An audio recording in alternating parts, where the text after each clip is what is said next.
తెలంగాణ రైతులకు శుభవార్త. ఇది తెలుసుకునే ముందు నా ఛానల్ నచ్చినట్లయితే లైక్ చేయండి. మరిన్ని అప్డేట్స్ కోసం సబ్స్క్రైబ్ చేయండి. ఇటీవల రైతుల కోసం రకరకాల అప్డేట్స్ వస్తున్నాయి. అవన్నీ వస్తే చూద్దాం. ఈ పథకాన్ని అమలు చేస్తామని ఎన్నికల్లో తెలిపినట్టే చేస్తుంది. తెలంగాణ మంత్రివర్గం ఒక ఉప కమిటీని వేసింది.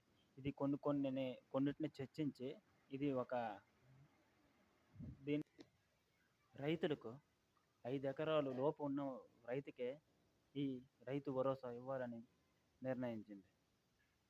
ఇది ఇలా చేస్తే 92% మాత్రమే రైతులు ఉపయోగం కలుగుతుంది. మిగతా 8% అంతగా పర్వాలేదని నిర్ణయం తీసుకున్నారు. ఇంకా 16వ తేదీ కల్లా మనకి పూర్తి వివరంగా తెలుస్తుంది. ఇది కౌలు రైతులకు మాత్రమే వర్తింప చేస్తామని, భూ యజమానులతో వాళ్ళిద్దరికీ సంబంధం ఉండాలని, వాళ్ళకి 15,000 రూపాయలు భూ యజమానులకి చెల్లిస్తారని ఇది ఒక నిర్ణయం తీసుకుంది.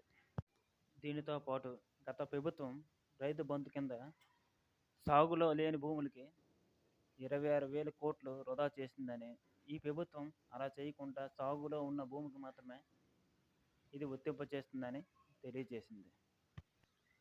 11 నుంచి 16వ తేదీ వరకు సమావేశాలు ఇంకా ఉంటాయి. దాంట్లో పూర్తిగా 16వ తేదీన మనకు తెలుస్తుంది.